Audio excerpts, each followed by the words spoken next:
Assalamualaikum warahmatullahi wabarakatuh. Waalaikumsalam warahmatullahi wabarakatuh. Nah, hari ini teman-teman semua kita kedatangan narasumber dari SDN 04 Kelapa II Wetan bersama dengan Ibu Indah. Ibu Indah ini adalah wali kelas dari kelas 3B ya. Betul sekali. Oke. Nah, pada saat ini kita akan berbincang mengenai desain pengalaman belajar dari Ibu Indah terhadap kelas yang beliau ampuh. Nah, gimana kemudian pengalaman beliau? Mari kita saksikan bersama. Oke. Ya. Nah, oke Bu, kita langsung mulai ya Bu tentang desain pengalaman belajar Ibu. Untuk pertanyaan pertama Ibu, bagaimana kemudian Ibu merumuskan tujuan utama dari pembelajaran yang akan Ibu ampuh saat ini? Terima kasih. Sebelumnya terima kasih juga nih untuk Bu Vita dan untuk Bu Latifah yang telah mengundang saya dalam podcast ini. Di sini saya memberikan sedikit pengalaman tentang bagaimana sih cara merumuskan tujuan pembelajaran di kelas. Ya. Yang pertama, untuk merumuskan tujuan pembelajaran di kelas itu adalah yang paling utama adalah kita tahu dulu nih kebutuhan siswa belajar di kelas itu seperti apa. Nah, kemudian untuk pemilihan bahan ajarnya itu pun harus relevansi dengan kehidupan kita sehari-hari. Ya, kemudian juga kita harus bisa menggunakan metode pembelajaran di kelas agar nanti bisa berjalan dengan maksimal apa yang kita akan ajarkan di dalam kelas tersebut. Ya, seperti itu. Nah, kemudian gimana nih Bu cara mengukur keberhasilan dari siswa terhadap tujuan pembelajaran yang telah Ibu rumuskan? Iya, biasanya saya menggunakan ini, menggunakan berbagai macam metode pembelajaran di kelas.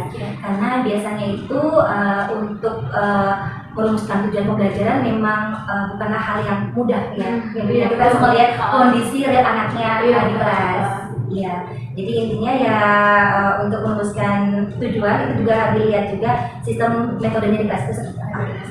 Iya, betul sekali. Lalu Bu, bagaimana terkait dengan ada nih anak-anak atau peserta didik yang kurang tertarik dengan pembelajaran kita? Padahal kita sudah memberikan membuat rancangan pembelajaran yang kita sebenarnya mungkin, tapi kemudian ada siswa yang kemudian tidak tertarik dengan pembelajaran kita. Strategi apa yang kemudian menurut Ibu pribadi bisa mengundang ketertarikan dan keterlibatan peserta didik secara aktif di pembelajaran? Iya, yang pertama biasanya di dalam pelajaran itu sendiri ini Bu, kita menerapkan ice breaking ya, agar anak-anak itu terlibat secara aktif di kelas. Nah, yang kedua mungkin kita mengemas bagaimana untuk materi pembelajaran itu dibuat semenarik mungkin, dikemas sebaik mungkin, gitu agar anak tidak merasa bosan untuk belajar kurang lebih 1 jam ke depan, gitu. Ya.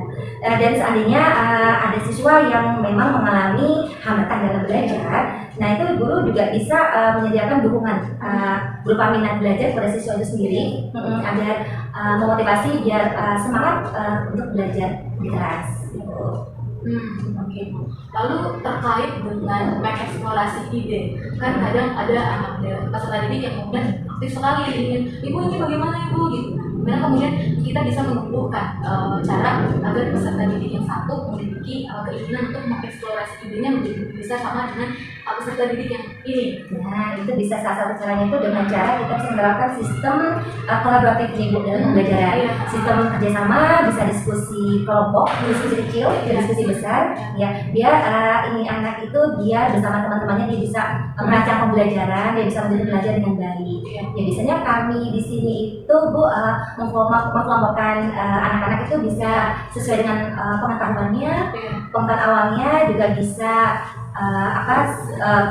kita untuk masa gender ya kita campur ya dari laki dan perempuan ya, jadi kita tidak membedakan ya. Kemudian kita juga bisa menerapkan pembelajaran inquiry atau penemuan langsung, eksperimen langsung ya, jadi nanti siswa mungkin belajar sendiri menemukan konsep pembelajarannya sehingga kegiatan itu kan bisa berjalan dengan maksimal ya. Itu ide dari mereka dapat muncul dengan sendirinya. Sekali itu. Nah, itu lalu bagaimana ketika kita sudah selesai nih Bu dalam melaksanakan proses pembelajaran dan kita pasti akan ada masuk ke tahap refleksi gitu Bu. Nah, bagaimana kemudian ketika kita ingin peserta didik kita itu menjadi paham dengan apa yang telah kita sampaikan gitu kan, paham untuk meninjau kembali nih pemahaman apa yang telah mereka dapatkan dari hasil penyampaian materi kita, itu bagaimana? Ya, biasanya dari pembelajaran, setelah selesai pembelajaran ini kita kami ada evaluasi atau kami akan refleksi pembelajaran selama 1 jam ke depan. Nah, biasanya untuk yang pertama itu kami ucapkan terima kasih kepada anak yang sudah semangat untuk melaksanakan pembelajaran di kelas. Kemudian yang kedua kami menanyakan kepada mereka bagaimana sih kesulitan untuk pelajaran atau materi hari ini. Ya, kemudian setelah menanyakan kesulitannya, mungkin tinggal kami penguatan atau konsolidasi ya, agar nanti mungkin pembelajaran bisa diperbaiki untuk depannya. Ya, seperti itu ya. Mungkin segitu dulu kalau dari saya, dan kita akan berlanjut ke Waksita. Baik Bu, saya akan melanjutkan pertanyaan selanjutnya. Ketika Ibu melakukan kegiatan pembelajaran di dalam kelas, seperti apa biasanya penilaian dan evaluasi yang Ibu lakukan untuk memandu para peserta didik? Ya, terima kasih Bu Tita untuk memandu anak melakukan evaluasi ya. Ya, itu bisa Ibu lakukan dengan cara bisa melalui tes ya. Melalui tes, kemudian bisa bertanya kepada siswa tentang kesulitan belajar itu sendiri seperti apa. Jadi menanyakan tentang kelemahan, ada kekuatannya itu seperti apa saat pembelajaran itu. Kemudian untuk perbaikannya, biasanya dalam sebuah pembelajaran perlu perbaikan ya, yaitu mungkin nanti kita akan menerapkan remedial perbaikan pembelajaran ya, agar nanti bisa mengembangkan strategi belajar atau depan seperti apa. Kira-kira tujuan dari melakukan evaluasi itu apa? Ya, mengetahui seberapa jauh tingkat keberhasilan peserta didik menempuh materi yang kita ajarkan. Yang jadi perbaikan ke depannya. Betul sekali.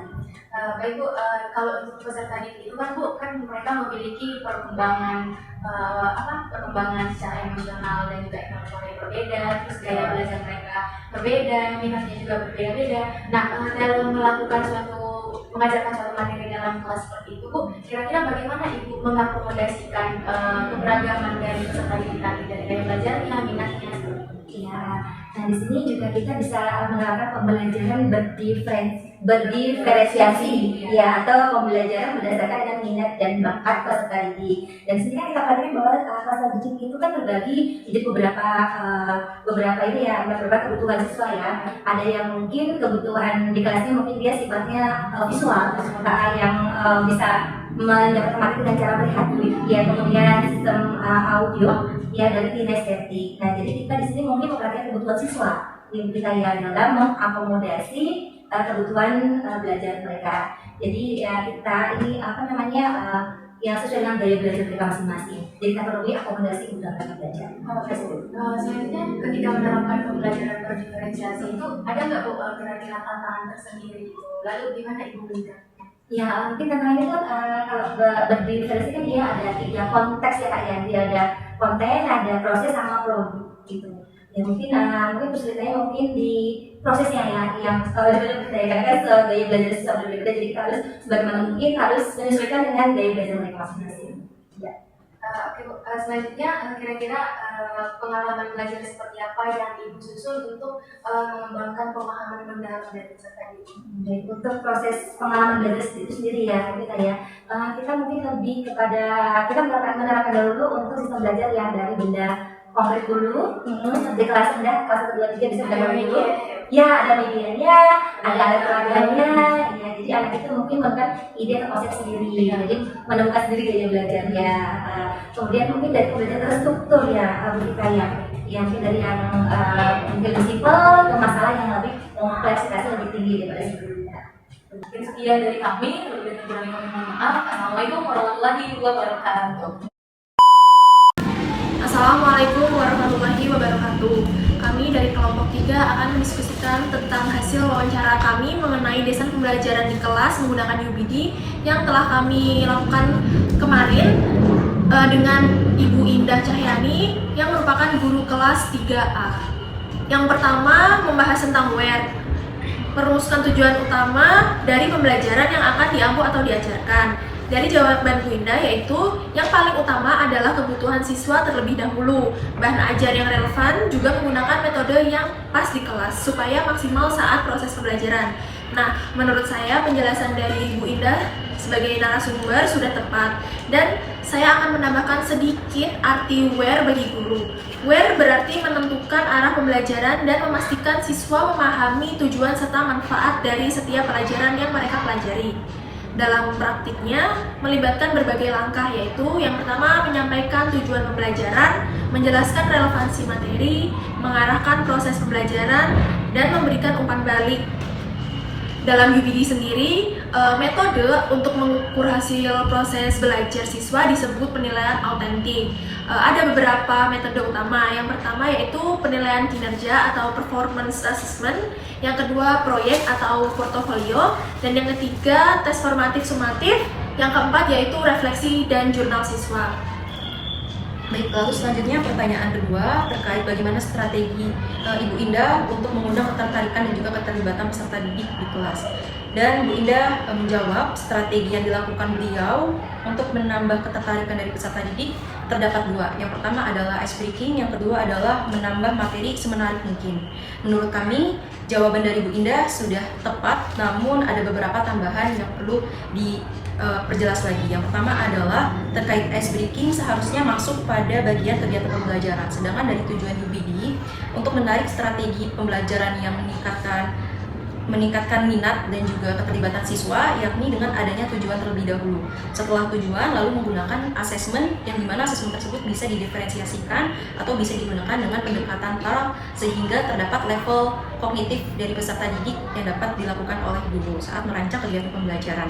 Sehingga dari jawaban Ibu Indah, sebaiknya Ibu Indah tidak berfokus kepada ice breaking saja, tetapi fokus pada rancangan tujuan terlebih dahulu seperti yang sudah dijelaskan oleh Mia, bahwa tujuannya masih kurang tepat, sehingga setelah tujuan baru melakukan asesmen. Yang ketiga itu terkait dengan eksplorasi ide, di mana dari Bu Indah sendiri itu sudah mengatakan bahwa untuk menemukan atau menumbuhkan anak-anak agar bisa mengeksplorasi ide yang lebih besar atau memiliki keingintahuan yang lebih besar untuk mengeksplorasi ide-ide mereka, itu yang pertama menggunakan sistem kolaboratif, di mana sistem kolaboratif ini berisi kerjasama ataupun diskusi kelompok. Dan juga dari Bu Indah sendiri itu juga mengatakan bahwa untuk memberikan anak-anak agar bisa mengeksplorasi ide mereka menjadi lebih besar itu menggunakan eksperimen secara langsung. Nah, secara garis besar apa yang telah disampaikan oleh Ibu Indah itu menurut kelompok kami sudah sangat baik. Akan tetapi mungkin pada saat pembagian kelompok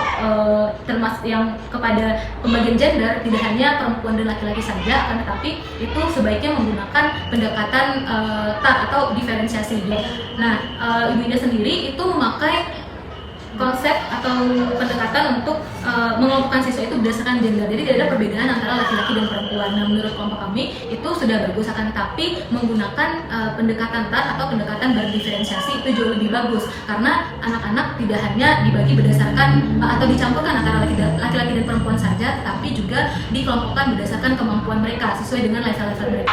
Untuk pertanyaan selanjutnya yaitu rating, revisi dan revise, yaitu bagaimana cara guru untuk mengarahkan peserta didik untuk meninjau ulang dan merevisi pemahaman mereka terhadap materi. Menurut narasumber kami, yaitu setelah pembelajaran beliau untuk melakukan refleksi dengan memberikan apresiasi kepada peserta didik telah mengikuti pembelajaran. Kemudian menanyakan juga kesulitan peserta didik di dalam untuk memahami materi dan diberi penguatan materi setelahnya. Selain itu, untuk cara guru meninjau ulang dan merefleksi pemahaman mereka dalam pemahaman materi, yaitu seorang guru juga perlu menetapkan tujuan pembelajaran yang jelas agar peserta didik tahu materi apa yang akan dibahas dan apa yang mereka harus lakukan. Kemudian juga guru melakukan pertanyaan esensial agar pembelajaran lebih bermakna. Kemudian juga agar peserta didik lebih memahami materi, guru juga perlu untuk mengaitkan materi dengan kehidupan sehari-hari sehingga peserta didik lebih paham dan apa materi yang dipelajari pada saat itu. Baik, selanjutnya untuk bagian E atau exhibit dan evaluate, pertanyaannya adalah bagaimana Anda membantu peserta didik dalam melakukan penilaian dan evaluasi. Menurut narasumber kami, tujuan dilakukan evaluasi tentu untuk mengetahui seberapa jauh sih tingkat keberhasilan peserta didik setelah menempuh materi yang diajarkan, sehingga nantinya dapat berguna juga untuk pembelajaran setelahnya. Bagaimana untuk memandunya untuk melakukan evaluasi? Yang pertama yaitu melalui tes, yang kedua juga bisa dengan bertanya kepada siswa apa saja sih kesulitan ketika tadi belajar, apa saja sih pengetahuan baru yang telah mereka pahami. Lalu untuk perbaikannya, dapat diterapkan remedial, di mana perbaikan pembelajaran, sehingga nantinya dapat digunakan juga untuk mengembangkan strategi pembelajaran ke depannya. Kami setuju dengan jawaban dari yang narasumber paparkan, namun jika boleh kami tambahkan, sesuai dengan UPD, tentunya sebelum melakukan evaluasi, tujuan pembelajarannya harus sudah jelas terlebih dahulu. Lalu ketika pembelajaran berlangsung, kita sebagai guru bisa menggiring peserta didik untuk memahami tujuan pembelajaran dengan memberikan essential question atau pertanyaan-pertanyaan yang mendukung. Jadi peserta didik tahu dan bisa mengukur diri mereka sendiri terhadap standar yang sudah kita tentukan di awal. Lalu untuk evaluasi diri di akhir bisa dilakukan dengan tes pengetahuan seperti yang dipaparkan narasumber kami. Lalu selain itu bisa juga dilakukan dengan refleksi dengan menanyakan pemahaman baru yang mereka dapatkan atau kesulitan seperti apa yang mereka hadapi selama pembelajaran tadi, dan nantinya mereka bisa mengidentifikasi peluang perbaikannya. Nanti peserta didik bisa mengetahui secara jelas kelemahan mereka pada materi yang belum mereka pahami. Baik, selanjutnya bagian D, Hello to Student. Pertanyaannya adalah bagaimana mengakomodasikan berbagai kebutuhan perkembangan gaya belajar peserta didik, pengetahuan sebelumnya dan minat peserta didik, di mana tetap menjaga arah pembelajaran itu sesuai dengan tujuan pembelajaran.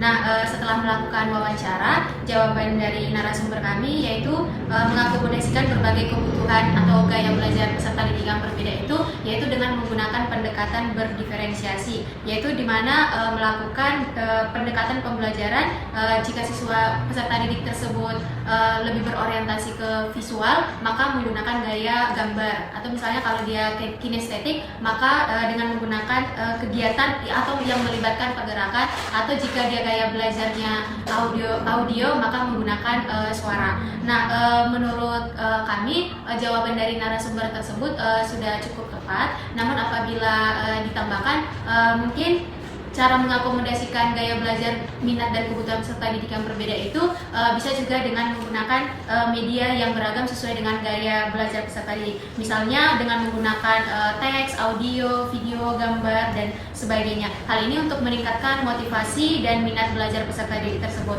Nah, selain itu, cara mengakomodasikannya agar sesuai dengan tujuan pembelajaran bisa juga menggunakan pendekatan yang kontekstual atau relevansi, artinya materi pembelajaran itu dikaitkan dengan kehidupan sehari-hari atau sesuai dengan konteks lingkungan sekitar peserta didik tersebut. Hal ini bertujuan agar para peserta didik itu merasa materi tersebut familiar dengan kehidupan mereka sehari-hari, sehingga membuat peserta didik merasa lebih tertarik karena berkaitan dengan kehidupan mereka. Nah, selain itu bisa juga dengan menggunakan pembelajaran kolaboratif, apalagi dalam peserta didik yang masih di jenjang sekolah dasar, biasanya dengan menerapkan pembelajaran dengan menggunakan kerja kelompok, itu mereka lebih antusias belajarnya, karena aktivitas ini bisa membantu mereka dalam mengembangkan kemampuan dan kerjasama antar mereka. Terkait bagian organize yang dimana pengalaman belajar seperti apa yang Anda susun untuk mengembangkan pemahaman mendalam pada peserta didik. Jadi dikatakan oleh narasumber, kami juga sepakat bahwa apa yang sudah disampaikan oleh Ramkita tadi, 3 hal yang mendalam untuk bisa menjadi proses pembelajaran pada peserta didik ini, yaitu terkait pembelajaran yang memberikan benda konkret dalam setiap materinya, kemudian media dan pembelajaran yang terstruktur. Jadi seperti dikaitkan pada UBD ini, bahwa pengalaman pembelajaran dari konteks UBD bisa melibatkan beberapa perencanaan dan pelaksanaan yang dirancang untuk membantu siswa memahami konsep secara mendalam, seperti yang sudah kami dan saya rasakan sendiri pada pengalaman pembelajaran terbimbing. Memang benar untuk memberikan pengalaman pembelajaran yang mendalam atau untuk mudah dipahami oleh peserta didik, maka perlu ada contoh atau benda konkret yang bisa menjadi gambaran mereka pada proses pembelajarannya. Jadi selain benda konkret, mungkin dengan kegiatan yang mereka lakukan selama dalam kegiatan sehari-harinya.